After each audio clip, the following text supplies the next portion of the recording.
If you were to think back on the days at the dinner table as a kid, would you have considered your younger self as a picky eater? Because I, for certain, was one, and I gave my parents such a tough time. I didn't like being fed, but I didn't want to be left alone either. And then I went through this phase where all I wanted to eat was cabbage and chicken. So thankfully, I'm way past those days. And today in our episode, we are talking all about that picky eating. Our guest is based out of Australia, and her mission is to transform meal times from being stressful and anxiety ridden to relaxed, enjoyable, and fun, the way it should be. She does this specifically for children aged 1 to 10, and her work involves helping parents confidently end food battles at the dinner table with their little ones and fostering a relationship with all food. So, parents out there, you'd want to listen on. Thalia Prum is also a content creator, a loving mother of two, excluding the 7 guide dogs she also helped raise, and our guest for today. In this episode, we speak about how she got into this line of work, what makes a picky eater, nature or nurture, her approach towards raising healthy and intuitive eaters, and so much more. I hope you enjoy this episode. So, Talia, this is such a specific niche that you're in, picky eating. What got you into it? That's a good question. Well, I kind of I sort of segued into it a little bit. I was teaching at a community college when I was over in the US, and when I had my second baby, I was diagnosed with postpartum depression and anxiety, and I had very much lost who I was. So I thought I'm gonna kind of go on Instagram and see if I can. Like my page originally just started as I would share like feeding tips and plates for my toddler, and that kind of boosted me into like quite a good following. And the more I opened question boxes for people, the more picky eating became.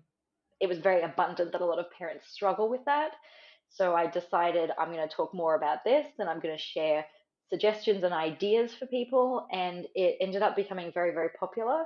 And I created an online course, which I've got 3 now. And during COVID, I well, actually, right before COVID, I quit my teaching job. Actually, it was during COVID. I quit my teaching job because I was really enjoying what I was doing, and I started doing coaching, which I never thought I'd be able to do. But my he's no longer my husband, but my husband at the time was laid off from work, and he was home, so he was willing to look after the kids while I counseled clients for a few hours a week, and I never thought I'd be doing that, and it just kind of grew from there, and it's been wonderful. I've definitely found my calling in life, which is really nice. Oh, amazing. What a good feeling that is, isn't it? A day with clients, like I'm usually pretty tired by the end of it, but it's extremely rewarding to when you see the other people on the screen and their faces just going like, oh, I never would have thought of that, or I'm actually excited to try this when they were originally like dreading having meal times with their kids and they're like, oh yeah, I'm excited to try that. It's very fulfilling and it's definitely the last few years have been turbulent in my own personal life, and continuing to do this work has kept me very grounded, and it definitely provides me a lot of fulfillment and enjoyment and happiness.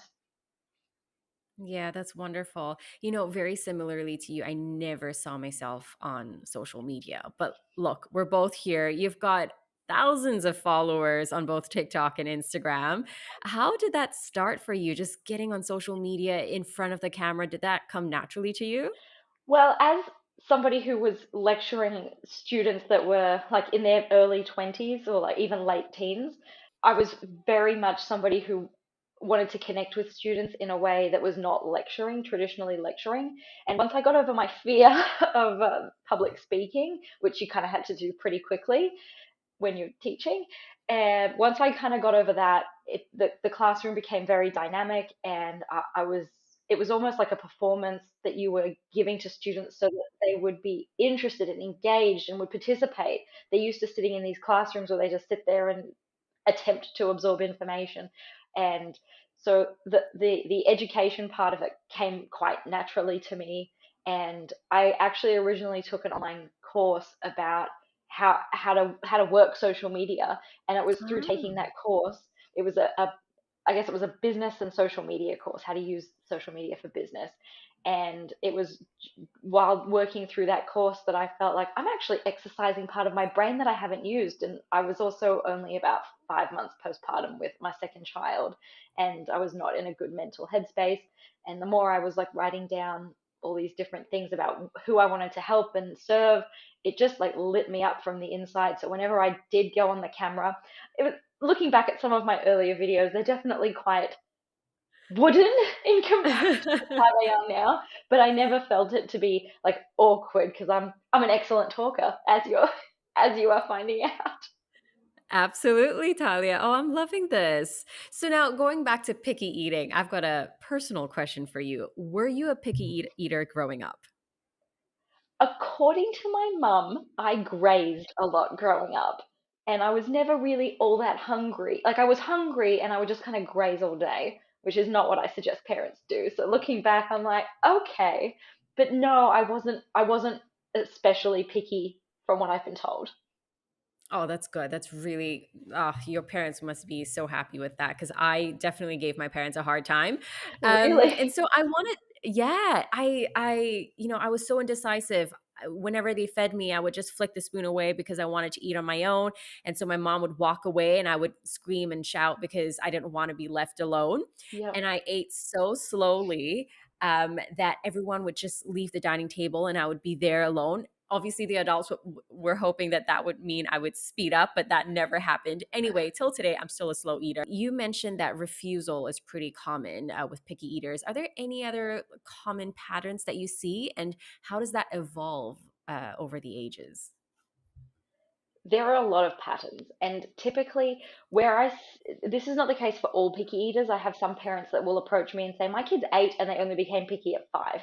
That's that's more unusual. Typically, what I hear from parents is, "My kid ate everything up till when they were 12 months old, 14 months old, 16 months old, 18 months old," somewhere around that time where kids start to develop autonomy and start saying no to things. And it's that's the point, that's the tipping point, and it does sometimes come with refusal, where the child will just say, "I'm not eating that," or just say no. And the tipping point there is that the parent feels it's their job to make the child eat. So the parent will usually do one of a couple of things. They'll either force the child to eat, which I don't recommend. They will make something else for the child because they'll say, "Oh, you don't want peanut butter and toast today. Well, I'll make you eggs on toast instead." That I don't recommend you do that either. Or you just leave it there and say, well, eat it or starve, which most parents don't do. I also still don't recommend you do that. It's a combination of different things that you need to do, but those are the that's the that's the typical thing that I see when it starts. And to identify it, like the two questions that I ask parents whenever we're talking in a DM or on the phone, how long has it been going on?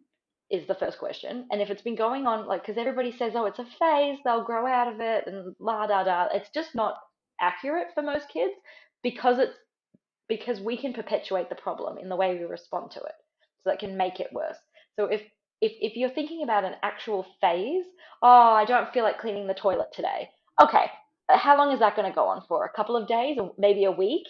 If it goes on for like a month, you're going to have mold growing in the toilet or algae or something gross.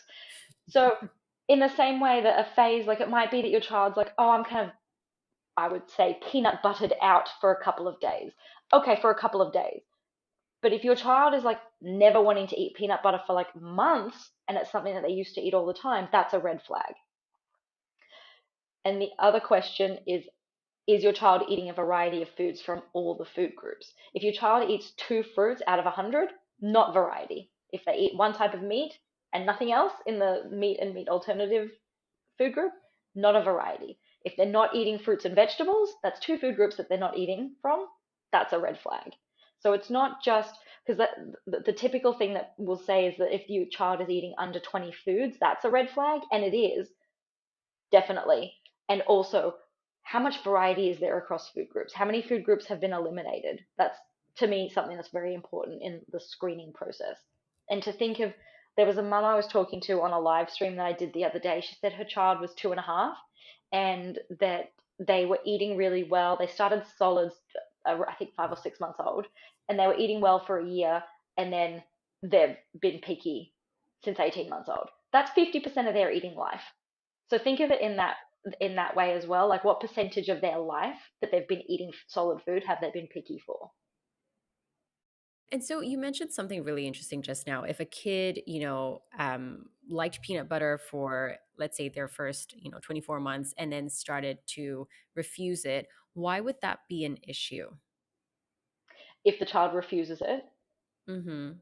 from a nutritional standpoint or a picky eating standpoint? From a picky eating standpoint. Okay. It's not a problem if the child, again, if it's for a day or so, like let's say you've eaten peanut butter every day for the last 2 weeks and your child Yeah. tells you, I don't want peanut butter today. It's okay for them to not want it for a day, in the same way that if we ate the same thing every day, we're going to be a bit sick of it.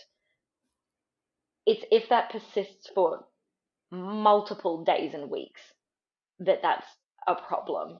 And I would want to address that because, like, the extreme example is this again, this was maybe a year ago on a live that someone said, oh, my child is now only wanting to drink milk. And I'm like, how long? And she told me that's been going on for 2 weeks. That is beyond a red flag. And that's like, that's an extreme example of how a child's eating shifts dramatically. But what usually happens, it's not that your child who eats everything decides that they only want to drink milk for 2 weeks. That is like an extreme example. But if your child's a kid who happily eats peanut butter all the time, and then you've noticed for 3 weeks they've refused peanut butter, like that's quite a big change. So you want to keep your eyes peeled for any major changes like that. They usually tend to creep in more slowly though, which is how we Yeah. it's like the frog in hot water. If you throw it into the boiling pot, it jumps out, but if you put it in and cold and then turn it up slowly, it stays there for longer and longer.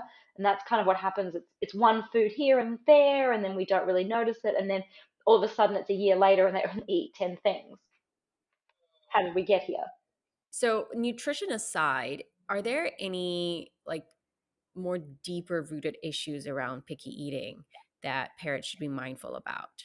Neurodivergence is a big one. And that I wouldn't even classify as like traditional picky eating. Like in the literature, they use picky eating and they use selective eating. And selective eating is more if you've got a child who is neurodivergent and they have a very strong preference for crunchy foods.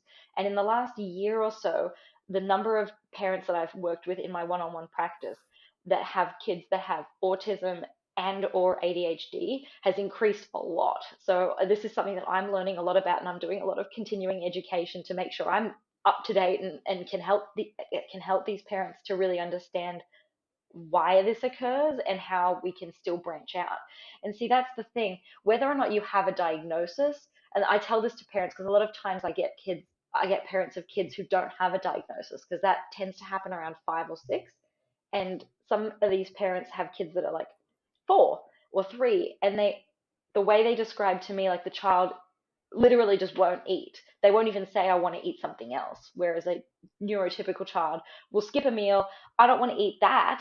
And then 10 seconds later, I want a snack. With a neurodivergent child, not all, but many, will just be happy to go for 7 or 8 hours without eating. That's not normal, typical behavior.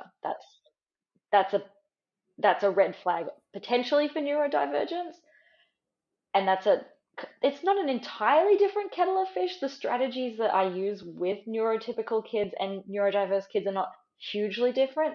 It's just the way you go about implementing them is different because they process the world differently. Yeah. Oh, that's so important to know. Yeah, for sure.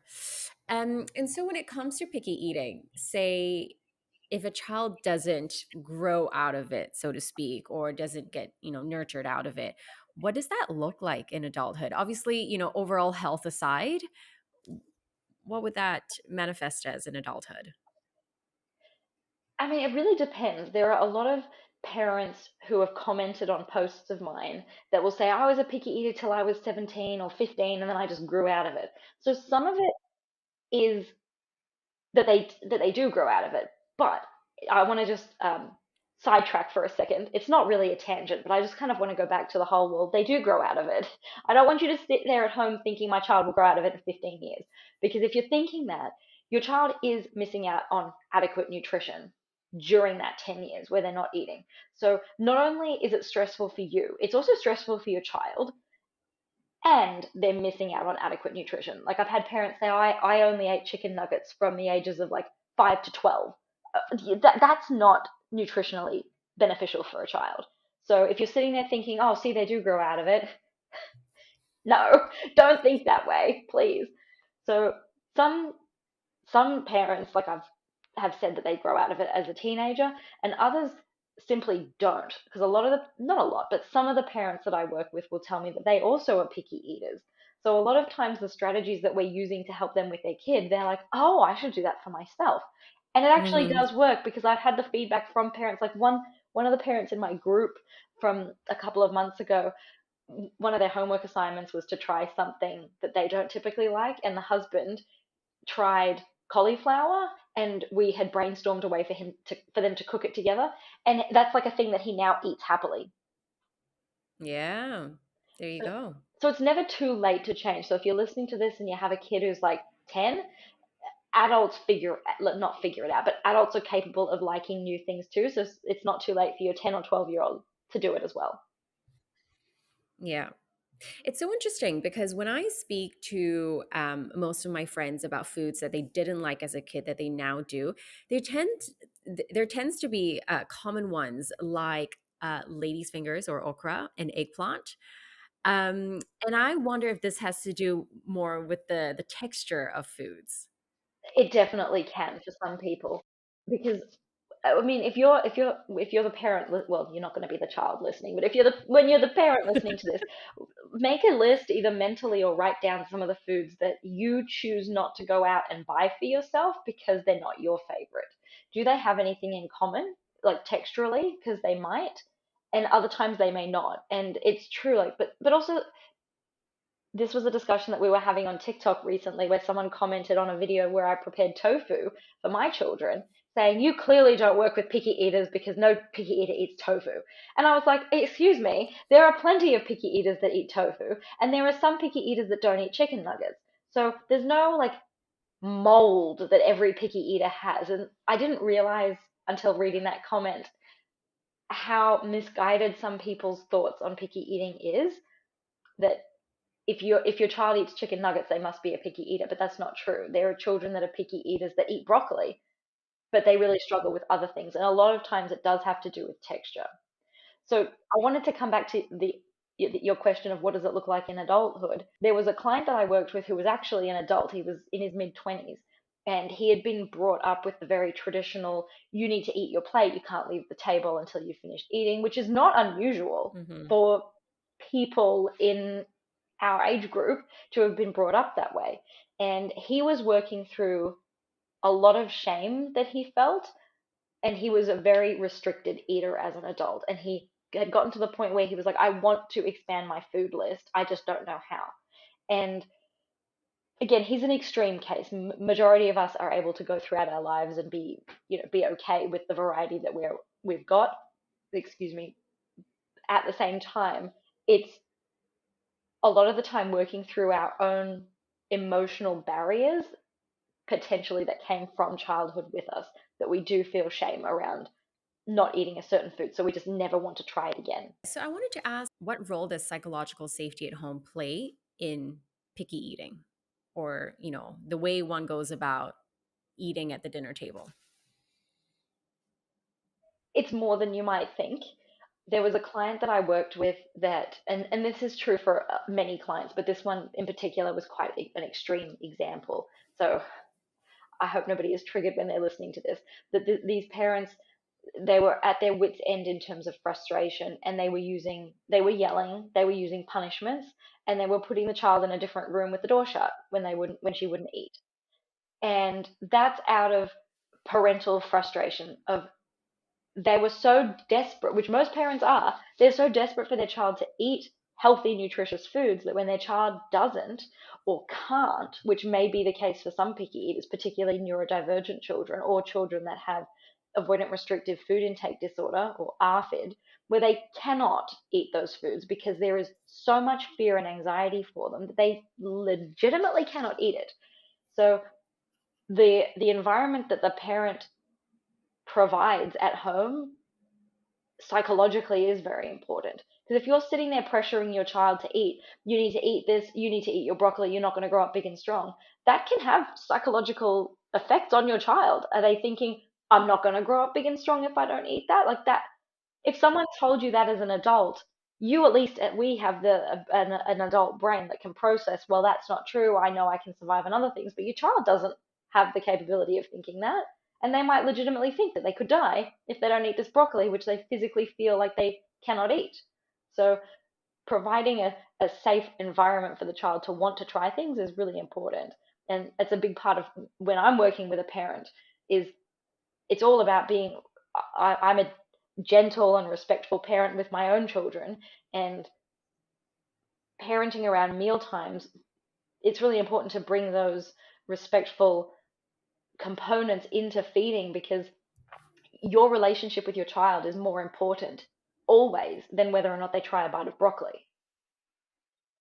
Yeah, that's such a good point. Going back to what you said about, the things parents say to kids about what they eat or not eat.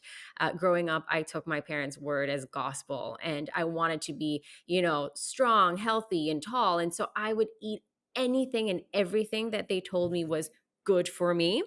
And then in teenagehood, I started questioning all these things. Oh, well, why is wholemeal bread actually better for me? And funny enough, that's exactly why I studied nutrition in university, because I told myself I couldn't find the answers anywhere.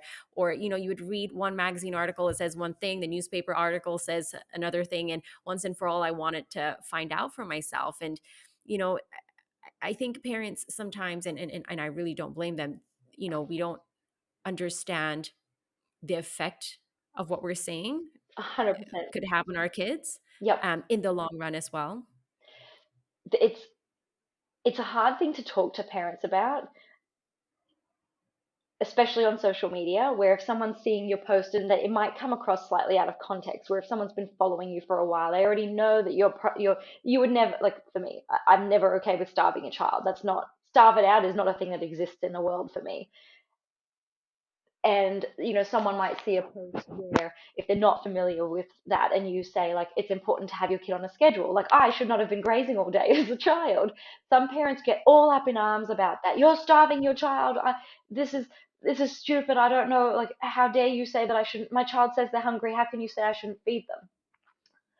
When you get to the point of like when I'm on the phone with somebody, they've followed me for long enough that they understand the general premise of behind the method to the madness of how you get to help the child. And when you ask them a hard question, like, what is the reason you feel you need to say to your child, please eat 3 more bites? It's much less confronting when when the person already knows a little bit about what you do and how you do it versus if I was to put that out on a Mhm. post, I think it would get a lot of hate comments because it seems like it's attacking the parent and it's shaming the parent and it's not about doing that. And it's very much I want me, maybe I'm too blunt, but I want you to examine as the parent, why do you feel like you have to say that? And almost always it comes from a place of fear that I'm afraid my child won't eat it if I don't say that. And why are we afraid of that? Because we care about our kids so much. It's not that you've done something wrong, it's that you love your child so much and you don't know what else to say. So you go about it in the way of pressuring them, which will in the end make you more Yeah. frustrated, make them more fearful or resistant to dig their feet in.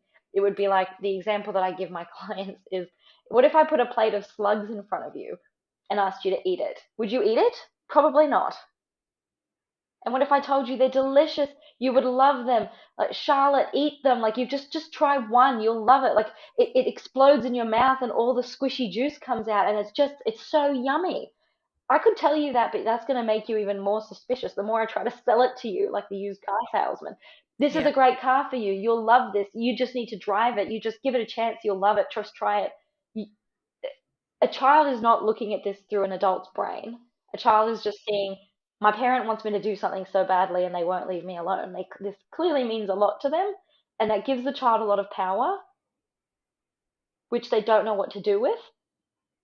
And it puts us in a worse position in terms of we're not going to be able to help our child try something. If you're in the mindset of I need to get my child to do this, you're already failing. Like you're already not going to get where you want to be because you're trying to work against your child when you need to work together. And so what's the approach to do that instead of telling, getting your child to eat something? How do you reframe that for parents? Which is wonderful and a complex question. How long have we got? Fair enough. What what I want to describe is the method that I use. I've recently given it a name. It's the connected meal times method. And with that, if you can envision in your mind three circles, a small circle and then a bigger circle around that, and then a bigger circle around that. You've got the small circle in the middle, which is your actual meal time when you're at the table. And that's usually where a lot of parents will tell their child, try this broccoli, it's delicious, it's so yummy, eat it with this, it's delicious, eat it, it'll help you grow. And then the next circle out is like the circle that you can use for preparation when you're preparing the meal, when you're shopping for the food. You can talk about the food, like, oh, let's buy some chicken thighs, like that's what a chicken thigh looks like, can you please go and pick them, or I need 7 apples, please go and pick me 7 apples. Where they having these exposures outside of meal times. And this is again where communication is so important. And I think a lot of parents only see the meal time, that middle circle, as like, I have to do everything in that circle. But in reality, if you're not utilizing that bigger circle of prep time, and the last circle is just any time to talk about it. Like there are times where, like because I'm separated, I'll pick up my kids from handover, and it's 3 o'clock in the afternoon on a Saturday, and I will, once they've sort of settled down, and they've told me everything they need to tell me, I might tell them what we're having for dinner even though dinner's not for a few hours. And that has nothing to do with prep time, that has nothing to do with the meal time itself, but it's to start having a conversation with them about, how do they feel about this dinner? Is there going to be a lot of resistance? Do we need to talk about it more? Do we need to work through this? Do we need to put a plan into place? And this looks a little different depending on how old the child is. Like at the moment, my small coaching group's got a couple of kids that are just 2 years old, and I've got a couple that are 7 and 8 years old. So the way you communicate is different for the different ages. But if you're only focused on the mealtime and you're not using the connection of out, like the two bigger circles, and communicating at other times, you're just missing out on a lot of opportunities. So the roundabout way of answering your question, what can parents say instead? That's, if you're already doing that, it's damage control. We need to like pull the lens out, like zoom away, and look at what can we do elsewhere during the day to communicate and to expose the child. So if you're doing damage control and you're at the meal and you've put the broccoli in front of your child and they've said, ew, no, gross, I don't want that. The easiest thing to say is to let them know that they don't have to eat it. There's no pressure for them to eat it. And then again, with the slugs, if I told you you didn't have to eat it, you'd probably feel a huge wave of relief, like, oh, thank God. And if this is your child, they might think that you might not love them if they don't eat the broccoli. Yeah. You as an adult know that, if we're friends and we're out to dinner, or you've come over to my house and I've given you slugs, you'll know that we're still friends. You have an adult brain and you know that. But your child doesn't know that. So giving them permission to not eat something. And then the other part of it is, which is a big part of what I do with clients as well, where I'll like act out silly scenarios, is injecting fun and enjoyment into the mealtime to make them less rigid and less stressful and less frustrating for everybody. And that's a really good way to break down some of the barriers to connect with the child, to help them engage with the food. Yeah, that's such good advice. I really like that connected mealtime method. And it's such a good point as well. You mentioned about getting kids involved because there is so much research on this. Getting kids to shop with you at the supermarket, make decisions, prepare the food together. I mean, could you share more about the effects of getting a child involved? For starters, well, there are so many things, and really, when I look at this, I look at this through, yeah, I'm here to help you with your meal times, but also when there's something bigger at play, like this is going to help your child, like in the long term, like this is going to help them as they grow up, like this is important. It's There's a lot of things. So when you're taking your child to the supermarket, please don't give them a phone to look at. Have them predict something. I don't, even if they're 2 years old. Do you remember where the apples are? Where is the fresh fruit section? Fresh fruit section. Do you remember which aisle the pasta's in? Get them involved in just the basic shopping so that they know the anatomy of the shops that they're going to. All right, how many apples? And like for numbers and things, if your child's 5, how much are the apples this week per kilo or per pound or wherever it is where you are? Have them read the numbers with you. So yeah, I mean that's not specifically going to help you with food, but they're still having an exposure because the sign is right next to the apples, and you can say that, and you can count into the bag. Oh, I need 6 apples. Can you count them? Or do you know how to pick a firm apple? Like, show them how to do that. So the point is, if you're involving them in the prep, whether it's the store, like going to the grocery store, or helping them helping you at home, they're learning other parts about life that are important. Like, you need to know how to pick an apple. You need to know how to, when they're older, you need to know how to cut something. You need to know how to stir something. You need to know how to measure something. These are important life skills that go beyond nutrition, but they also do help you with exposures. They give the child ownership. I'm helping mum in the kitchen. I'm Yep. helping make the family's meal today. I'm making my own sandwich for myself. So it goes beyond just exposures, although exposures are extremely important. It gives the child a sense of meaning and belonging in the family dynamic and in their life, which means they are more likely to try the dish at the table. Now, for those of you who are listening and say, I engage, my child helps in the kitchen all the time and they'll touch the food, but they refuse to eat it, remember that you are like already winning because your child is having these positive exposures, which is really, really essential. And then I want you to think about what changes in the kitchen to when you're at the table. And why is it that you think your child will happily make it but not eat it? There might still be pressure from the parent or expectation at the table that the child tries something, which can make them more resistant. So if Yeah. you're the parent who's thinking that, think about, does anything change between being in the kitchen and being at the table that might make the child not want it? Those are such good points. And I really like the activities that you suggested at the supermarket. Look, I'm not a parent yet, but I'm taking notes for the future. I love that. I wouldn't have thought of that, asking a kid to, pick out 5 apples or teaching them how to pick out a good fruit. I mean, I have so many peers my age who still don't know how to buy, fish or vegetables, etc. Um, I've got a question now, and this is a commonly heard concern that parents have: hiding vegetables in different types of recipes. Yes or no? Does that work What's the goal? You ask me if it works. What's the goal? to What's get the them to eat their yardstick? veg? Okay, so I'll play devil's advocate for a minute. You make it's usually a pasta sauce or like a muffin where you've hidden the vegetables. If you're measuring your success by your child ingesting the food, yes, most of the time it works. I don't measure it by that yardstick because I want my children, when they're teenagers, if they go out for a meal or they move out of home at some point, which they're going to do as a functioning, hopefully functioning adult, they're going to be able to go and choose to buy their own food at the supermarket. So yeah, like knowing how to navigate a supermarket without being on a phone, very important. Um, so I want my long-term goal, and I'm all about long-term goals. They're slower to get to, but it's the long-term goal you want. You want your child to be a teenager who says, "I'm gonna make sure I have a salad tonight. That I'm making dinner. I'm gonna make sure I've got some vegetables here. I'm not just gonna sit down and eat 60 chicken nuggets because that will fill me up." We that's the long-term goal. So if your child eats chicken nuggets or veggie filled muffins or a sauce that has veggies in it, but they don't know the veggies are in there. One, they don't know that they actually like the veggies. And two, they're never being exposed to them as veggies, so they never understand the importance of needing to eat them or how to even make them. Yeah. There's so much.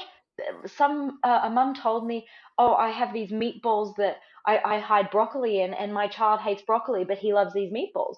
And like, I didn't quite say it like this, but the response in my head was, "Well, how dumb is that? You're missing this amazing opportunity to show your child that they like broccoli. How great is that? They like broccoli in this way, and we're missing the opportunity for them to know that."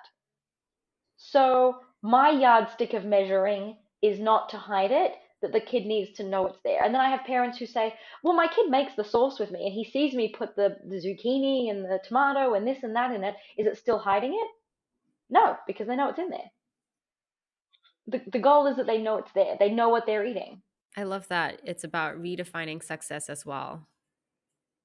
When you ask the question, is it successful if you get your child to eat the vegetables that were hidden in the stew? The answer is In the no. short term, it's a At win. the end of the day, yeah. Now, the next one, and I'm sure you get this question all the time: screens at the dining table. How do you navigate that? Do yourself a favor and never start having them at the table. That's the easiest thing. I will say I've worked with a lot of, like in the last group that I had, every single parent on their intake form, I ask about screens or any sort of distractions, and every single one of them had screens on at multiple meals in the day. So that was what we worked on in week one. And by week three, pretty much everybody was screen free at most meals, which was great. And the kids were okay with it. And so when I say we're removing screens, it's not, again, remember, like with the connected mealtime or mealtime method is a beautiful thing because it's connected in that the meals are connected to like other parts of the day, but also we're connected to our child, and it's about doing things respectfully. So I've helped parents remove their child from a baby bottle when they're 3 years old or 4 years old. And it's not about just doing it cold turkey and having the kid be traumatized by it. It's about doing it in a way where we're working together with the child. Because that's how you're going to get their buy-in, not by tricking them. No one, and that's the other thing with hiding vegetables. Imagine Imagine if I pureed slugs into your favorite food and then told you afterwards that you ate slugs, and I knew full well that you didn't want to eat slugs. You would not trust me again. And again, you're an adult and I'm an adult. We're on the same playing field, but I'm the parent and a child. Uh, they don't have the same, first of all, they don't have the same understanding of what's going on as me because they have an immature brain, and they also will never trust me again. So it's just don't do it. It's not it's not worth it what you're going to lose from the trust between you and your child. There was a lady that I worked with who her cultural background was that they did sit down and like she grew up this way and she's always done it this way, and she was very resistant to removing the screen because she was like culturally it was embedded in her, and also she like her and her husband had very they were full time and they had very busy lives and jobs, and she was like, I'm so tired by the end of the day, I don't want to talk to my kid, I just want to sit down and watch something on my phone, and we'd all just watch our own thing and we just sit and eat. She was quite resistant to changing that, and we worked slowly on it because she has to be willing in the same way your child has to be willing to partake in what's going on with the vegetables. You've got to be willing to partake in making some changes too. And it took about a month, and then after they were fully off their devices at meal times, it took time. It didn't just like snap Mm, fingers and change because it takes time. Again, long term goal. She was enjoying meal times more, and her son, she could see that her son was so much more engaged with them and enjoying meal times, and that in turn helped him want to explore his food more and made him so much more open to trying things. Like he ended up like surprising them one day and like ate mushrooms, and like she couldn't believe it. amazing. And that comes from being present with the child while you're eating. So another thing similar to the screen is if you just dump your child at the table and you're not eating with them, you're losing a lot of opportunities to model to them. How do you sit at the table? Are you slouching off the side of the chair? Are you throwing food across the room? Are you dropping stuff on the floor? Like, are you leaning over the plate? How are you eating? How do you like? You need to model this. And imagine what you said earlier, Charlotte, about when you were a child and everybody abandoned you at the table. That didn't feel good. No, it's terrible. It's not nice. It's not nice to be the only person sitting and eating. So sitting and eating with your child, and I mean that in the sense of physically sitting and eating with them, but also mentally being Mm, there. When they're on a screen, you're not mentally there with each other. They're off somewhere else. They're in their own world. They literally oftentimes don't even hear you. yeah, yeah, So I'm reasonably dogmatic in that there shouldn't be a screen at the table because you're shooting yourself in the foot because you're missing so many opportunities. I agree. Like I said, I'm not yet a parent, but I can imagine, and I hear this all the time, how tiring it can get. There is a lot on your plate, pun intended. And you are modeling 24/7. So with that, You I are. can That is empathize how exhausting. tiring it can be. If you have a bad day, you still got to be a good model to your kid. In fact, like you said, that could be an opportunity to teach them how to deal with a bad day. That's exactly the thing. And I hope no one listening to this is thinking, oh, I'm such a bad mum because I've been doing that. And I don't want you to think that. We all do things that we have to do to survive a busy day or a hard day. I have some of my best friends, they were solo parenting for a time. Both these friends, they were flying solo, like solo parenting, and one of them was working and the other one that wasn't working was studying, and they both have high needs kids Mm, that are neurodivergent. So there's definitely a time and a place to use a screen, and screens can make you a better parent because it gives you the break that you need. What I'm saying is utilizing screens at certain times of the day can be very, very beneficial. At meal times is one of the times where I wouldn't recommend it because it gives you the opportunity to model so many things. If you've had a hard day and you don't feel like talking, it is okay to say that to your child. It is okay to not be the parent who's being putting on a show for their child at dinner time about how great this broccoli is. Like, I'll tell my clients this: if you don't feel like you can commit to doing that like that at that meal time, don't do it, because it's not going to feel authentic for you or for them. And it's not going to, like, it's okay to have an easy meal where you don't talk to each other. You just like sit there and you just like talk a little bit, and then you just say, like, I just want to sit in quiet for a few minutes. It's okay. That's communicating and modeling, and your children are learning a little bit of empathy, and you're explaining maybe what made the day hard for you. So you're processing your own feelings. All of those things are so important for kids. It's I have to be careful about how I say this.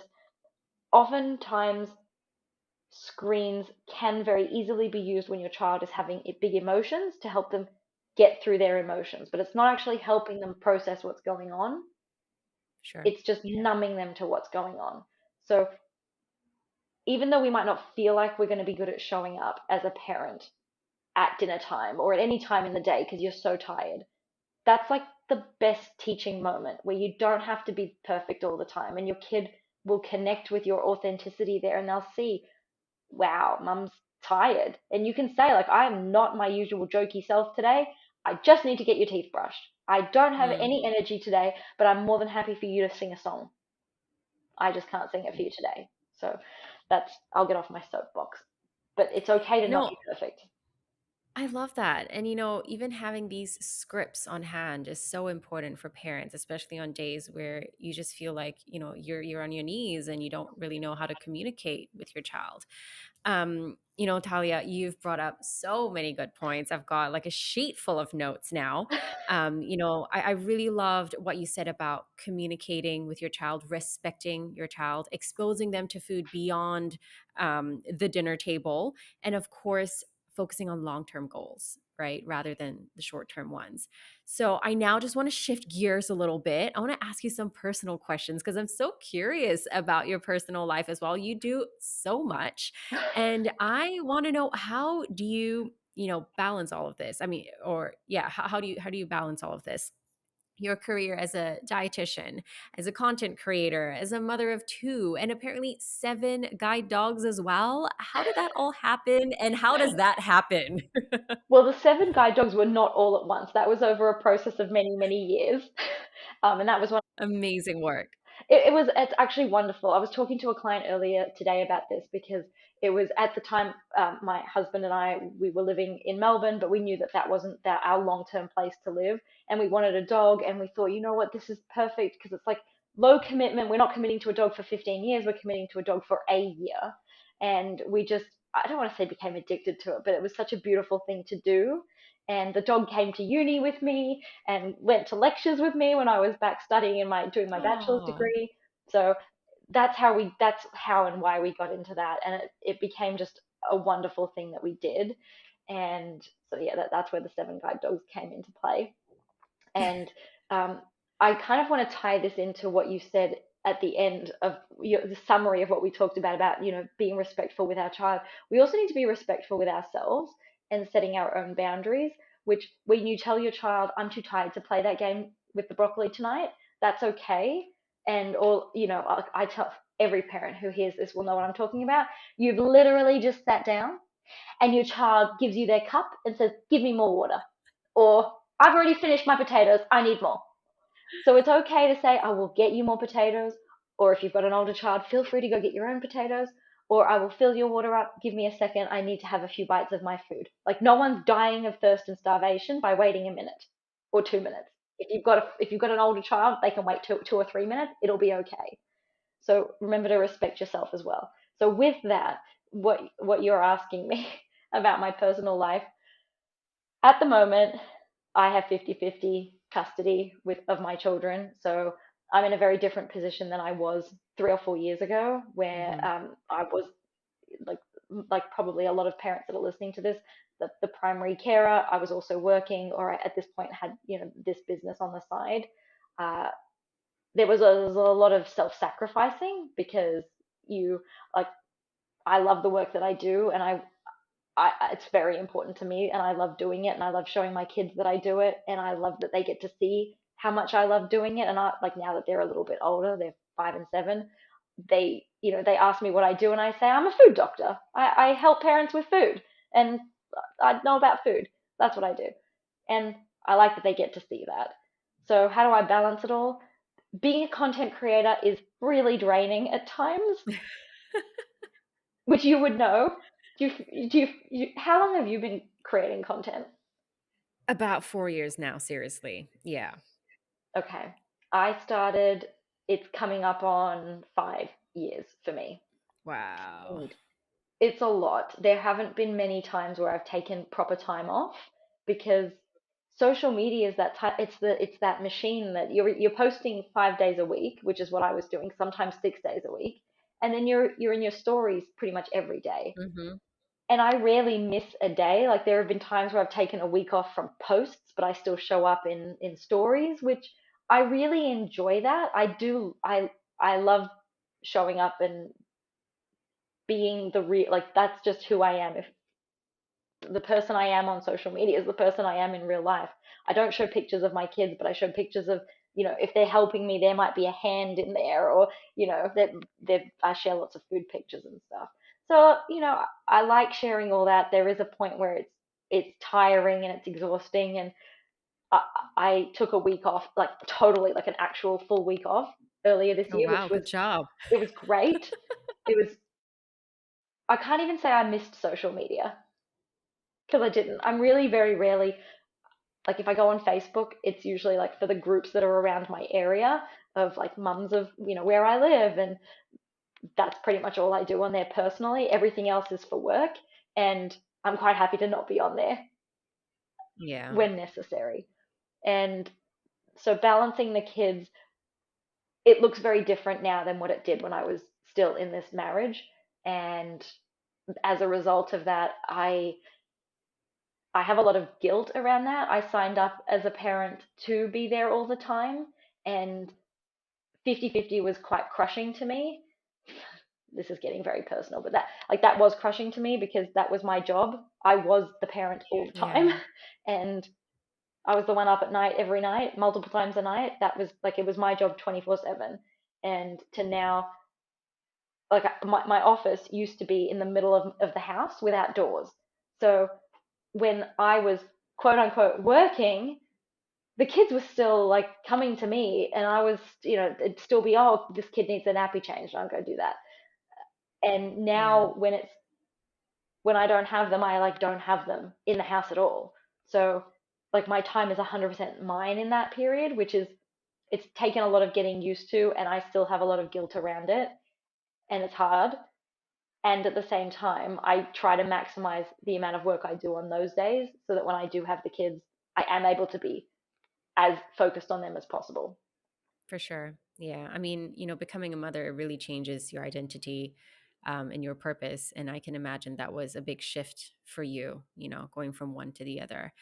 But it's great that, you like what you said, you maximize the time that you have when they're not around, and you double down on your work, and then you double down when you're with them. Yeah.